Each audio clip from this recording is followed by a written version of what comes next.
Welcome back to Rare Finds and Raw Reviews. It has been a hot minute, and I probably say this through all of my podcasts that it's been a minute, just because I get caught up. Things always happen. It's called life. So anyhow, I really try to get at least one podcast per week, but it has been, I think, a few months, y'all. So anyhow, I do want to finish this book, hopefully in the next week or two. And I'd like to move on because I have like a 90-day devotional. No, actually that is wrong. I have a yearly day devotional. And with that yearly day devotional, I would like to basically drop a podcast every week with the entire week, or let's just say the week prior, I would start from Saturday to Friday, because I would drop the podcast on a Friday, and then, so on, so on. And I'd like to do that for the entire year next year. Like, that would be my ultimate goal for 2026, is to drop an episode each week for the entire year, but it would cover a week's worth of devotionals, and it would be like different topics. Of course, I would have to try, because I try to make my podcasts not so lengthy. It's just because, sometimes we all have like short attention spans, you know what I mean? Including myself sometimes, sometimes I'm very intrigued with certain conversations. So I tend to want to have a little bit more than just, 10 to 15 minutes, So I would just have to go with the flow and see how long, the podcast would be. But either way, you would get a full week of devotionals in one segment, and depending on which day, it would be what inspires you, like what you can relate to. But I'm thinking about that. I'd like to start the new year that way. So we will see. But I do need to finish this current read, More Joy for the Journey. By the way, y'all, I've already moved on to, I finished a second devotional. It was about hope. And I'm currently in a third devotional, which is about prayer. So I love it. I have committed to that, where I do devotionals Monday, Wednesday, and Friday on my YouTube channel, which is exactly the name of this podcast, Rare Finds and Raw Reviews. So I'm very happy with that. I've committed to that one. So if you guys are not on here as much, you definitely want to check out my YouTube. That one's consistent, as well as I do provide a video. So I don't know, some people like to just hear it. Some people don't like to see it. So it's really what is your preference. But anyways, so let's get on with it and let's see what we're going to be talking about today. So I picked this one, Promises About Your Wonderful Uniqueness. So just remember that I do one scripture, and then I also do a kind of like a reading of a particular author. So here is the Bible scripture. Your hands have made me and fashioned me, giving me understanding that I may learn your commandments. Psalms 119:73. Now this is the author Anita Renfro, and she actually wrote the book, The Pursue Driven Life. I'm a little tongue-tied, y'all. Okay, so this one is called Uniquely You. When I was growing up and obsessing about the size of my nose, my grandmother used to tell me, it gives you character. I distinctly recall thinking that I could have done with a little less character. She would also remind me in my insecure moments that people were not thinking about me as much as I imagined they were. She said that they were all doing the same thing I was doing, wondering what others were thinking of them. If I could reclaim a chunk of lost time and wasted emotional energy, I would wish to have back all the moments I spent lost in these useless thoughts. If beauty is in the eye of the beholder, your wonderful uniqueness is precisely what brings God pleasure. It gives you character, and He's smitten with you. So don't just embrace your uniqueness, revel in it. I love it. So let's talk about the scripture. Your hands have made me and fashioned me.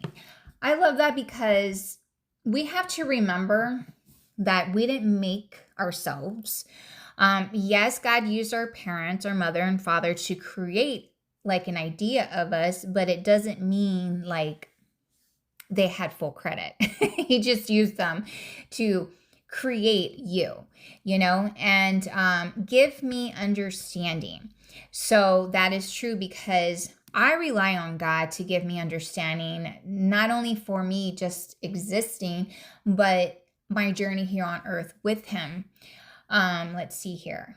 That I may learn your commandments. Exactly. So in order for us to understand God, for me, everybody thinks different. So it's whatever floats your boat. You know what I mean? Like for me, I think it's important to have armor and understanding, the Bible and understanding scriptures. Like I can't quote scriptures. I've read the Bible several times and I still can't quote scriptures, but let me just tell you, I've learned a lot.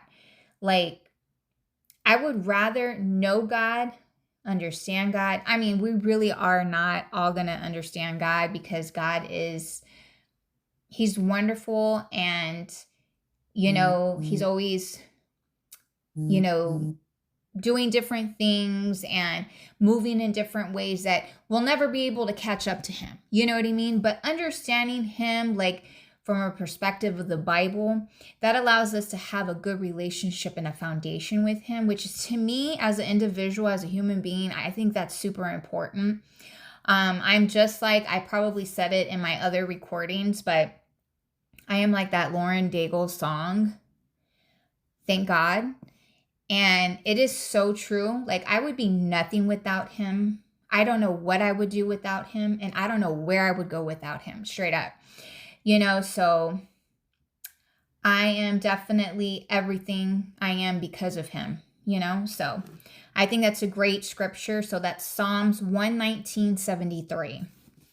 Now let's go into breaking down this reading, by Anita. So when I was, this is 100% so relatable. When I was growing up, obsessing about the size of my nose, yes, I was there at one point. Like I agree with this young girl that she used to obsess with her nose. I did too, you know what I mean? So I used to be like, why is my nose so big? But I found ways around it. So if you guys go to my YouTube, I have like piercings in my nose and I happen to like them, okay? I think I dazzled them up. So anyways, but it's true though. Like we are so worried as human beings about what people think about us. But at the end of the day, if they're not in our lives, then what are we worried about for? You know what I mean? Like why worry about stuff like that? Because it's like you don't have to deal with them. But if it's people in your lives, like your spouse, or your children, all you can do, at least from my perspective, and mind you, I'm 44 years old and I have grown so much and I have learned so much in life. I would be that cliche person that would say, I wish I would have known this stuff when I was like young. You know what I mean? I wish I could tell my younger self, hey, it's going to be good. Don't worry. Just trust God and trust the process. It's all worth it, but that's just not how it works, because if we warned ourselves when we were younger that everything was going to be okay, then how would we build experience? You know what I mean? So in my 44 years, everything that I did from the time I was a child, an adolescent, a teenager, up until being, an adult, it's called experience. I got experience in life. You know what I mean? So I can relate to more people than I can imagine, and then there's some things that I can't relate because those are different experiences. But guess what? There's other people that God has built that they went through those certain experiences. So we all experience something different, but we can all relate. It's just a matter of the people that we meet and depending on what their experience is, if that makes sense, So, 100% agree with this. So anyhow, okay, so let's see. So she's talking about character. Oh, and whose grandparent did not tell you that you are uniquely made and the different parts of you is what builds your character and makes you who you are, right? So for instance, like I have dimples, right? And I'd be like, how come everybody doesn't have dimples? You know what I mean? And my grandma was like, because, I don't know if you guys heard, but my grandmother told me, she was like, those are kisses from the angels when you were being created. There was an angel on your left and an angel on your right, and that's what they are. Your dimples are kisses from angels. And I was like, oh. So forever as a child, I was like, I have been kissed by angels. You know what I mean? So I'm like, okay, so that totally like just made me feel so good. Let's see. This is true, where she says, if I could reclaim a chunk of lost time and wasted emotional energy, I would wish to have back all the moments I spent lost in those youthless thoughts. That's true. We tend to waste a lot of time on things that really don't exist. It's really only exists in our minds, right? But one thing I've learned recently this year is that don't wake up in the morning and think of everything bad you did the day before or your entire life. You got to think it's over. God forgave you. So let's think good thoughts. Just wake up in the morning and think of one positive thing. It's not going to happen overnight, but one positive thought at a time. It can last you literally the entire day. And you build and build every day off of that. And then it just becomes a habit. Can you imagine if you did that for 30 days? How much your life would be different in those 30 days? And then you've practiced it for 30 days and you're like, okay, you know what? I'm gonna try again next month, And then it just builds you and builds you and builds you. And then there would be a point in your life, if you did that all the time and you did that for months on out, can you imagine what kind of person you would be if all you did was think positive thoughts? It's like, wow, people would literally gravitate to you because of those things. Because some people need that in their lives. Like the saying that I always hear, you got to be a Jesus in somebody's life. You may be the only Jesus they see. You know what I mean? So the best thing to do is to be positive, because negative is not from God. Negative is from the enemy. Positivity is from God. So just know the difference. Let's see here.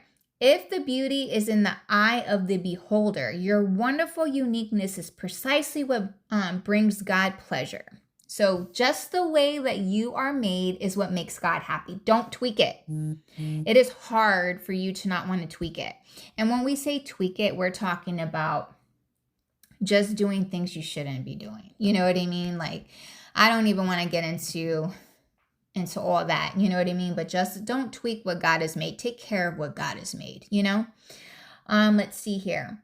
It gives you character, and he's smitten with you. So he loves you just the way you are. Just take care of what he gave you, your health, your mind, and your spirit. You know what I mean? And your body, all of that. Just take care of it. You are responsible of taking care of what he blessed you with. If you mess it up, you better learn how to get closer to God, and he will help you as a team work to fix it, So that's just how I look at stuff. And it says, so don't just embrace your uniqueness, revel in it, embrace it, live in it. So that's something that I can tell you that I am still currently working on, because I am always constantly evolving, which is good because you want to evolve in life, but you still don't want to lose yourself along the way. You know what I mean? You still have to have the foundation of you. So to me, I am learning to be happy of where I'm at right now. Be grateful for the things that I have, the things that I'm working on, and the things that I've done in my past to bring me where I am today, Like, for instance, if you guys know me, you know me, right? So I'm into health and fitness. So I stumble a lot, you know what I mean? Along the way, I struggle a lot, just because, I have goals. And if I don't hit those goals, then I feel like, okay, I failed. But remember, failure is not who you are. It is just an action, So if you fail at it, then, you're in the right direction. That just means that you're trying. So it's better to fail to understand failure so you can get up and try again and be like, okay, what did I learn from what I did that didn't work so I can try something else? That's how you build character. That's how you build God's strength in you, because God didn't make you to be a quitter. He made you to be a go-getter. He made you to thrive. He made you to succeed. He made you so you can learn from your mistakes. It's always great to learn from other people's mistakes, but, it doesn't allow you to get experience. You know what I mean? So he has equipped all of us to be everything that we're supposed to be for him. But one thing that we have to do is appreciate everything he's given us so far. To some people we have a lot, to some people we have a little, but guess what? To him, you have everything you need. Well, guys, thank you so much for catching up with me and hearing my goals for 2026 to do the weekly podcast for the entire year. I think it's a commitment for me to make sure that I do that. I mean, if I do my YouTubes on a weekly basis, Monday, Wednesday, and Friday, then I can do my podcast once a week, even if I'm doing a full reading of, let's see. So basically it's 7 days. So that's an entire week. Sorry guys, I didn't think about that one. It's late. So anyways, so stay tuned. I'm going to try and make that commitment, with myself to make sure that I come here on a weekly basis and give you guys a full week of readings. And then whatever reading touches you, don't forget to comment, share, we're all in this together, you know what I mean? And it's better to have a group of us that just want to be filled with God and make sure that we're doing, our journey together. We're feeding our spirits, we're feeding our minds, we're feeding our bodies, and we're doing positive things for ourselves. So if it's oozing out of us, other people will be able to take what we have and also fill themselves up and then keep, and then pass it on. You know what I mean? We want to be the glass half full kind of people, that's more better. You know what I mean? Because I think to myself on a daily basis, the world is tough on us already. We don't need to give into that. We don't need to be another part of that. You know what I mean? We need to break the chains and be positive and feed that into the world. So anyhow, I love you guys. Thank you so much for sharing a piece of your time with me here at Rare Finds and Raw Reviews. And I will talk to you guys next week. Have a wonderful day.